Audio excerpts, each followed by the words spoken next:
Crônicas do Amanhecer, por Feijão Centro Espírita Allan Kardec de Balneário Gaivota, 29 de outubro de 2020.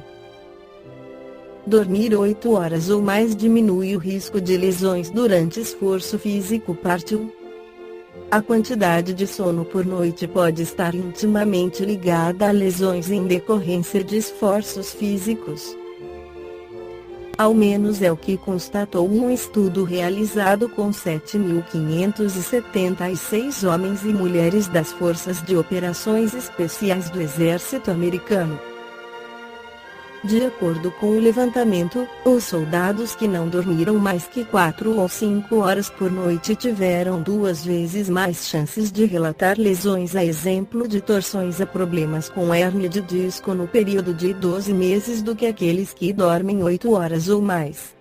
Quantidades adequadas de sono, especialmente entre atletas ativos, não apenas demonstraram melhorar o desempenho físico e a saúde, mas também podem ter um impacto positivo na prevenção de lesões, disse o coautor do estudo, Tyson Grier, do Centro de Saúde Pública do Exército. A maioria dos participantes, cerca de 63%, dormia 6 ou 7 horas por noite. Cerca de 10% não tiveram mais de 4 horas e apenas 16% tiveram pelo menos 8 horas. Mesmo pequenas diferenças no tempo de sono já apresentam resultados relevantes. Os soldados que dormiam 7 horas por noite tinham 24% mais chances de se machucar do que aqueles que repousavam por 8 horas ou mais. No caso de quem dormia 6 horas, o potencial de acidente subia para 53% e dobrava os que só cumpriam 5 horas de sono. No Exército, 2/3 das lesões ocorrem por conta de treinamento físico ou atividades repetitivas, como ficar por horas no computador, afirmou a equipe do estudo na revista Sleep Health. É possível que muito pouco sono leve à diminuição da atenção e atenção, o que torna as pessoas mais propensas a se machucar, disse o Dr.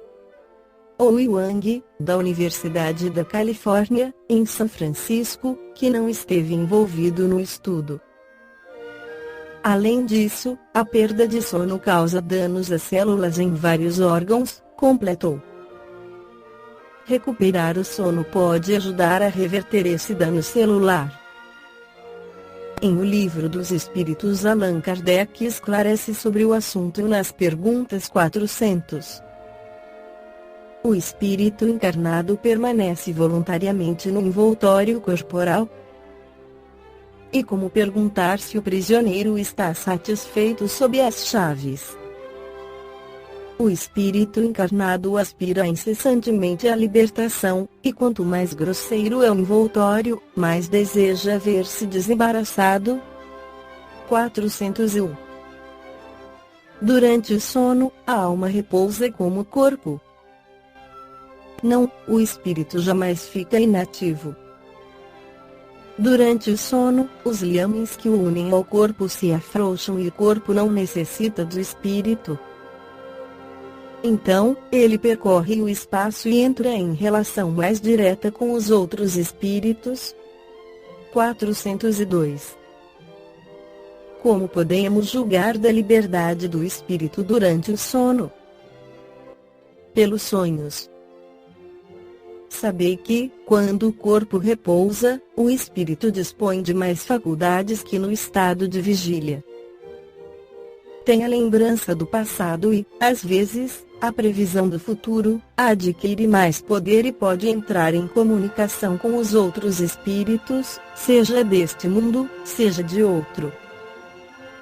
Frequentemente diz: tive um sonho bizarro, um sonho horrível, mas que não tem nenhuma verossimilhança. Enganaste. E quase sempre uma lembrança de lugares e de coisas que viste ou que verás numa outra existência ou em outra ocasião. O corpo estando adormecido, o espírito trata de quebrar as suas cadeias para investigar no passado ou no futuro. Pobres homens, que conheceis tão pouco dos mais ordinários fenômenos da vida. Acreditais ser muito sábios, e as coisas mais vulgares vos embaraçam. A esta pergunta de todas as crianças: o que é que fazemos quando dormimos, o que são os sonhos, ficais sem resposta. O sono liberta parcialmente a alma do corpo. Quando o homem dorme, momentaneamente se encontra no estado em que estará de maneira permanente após a morte.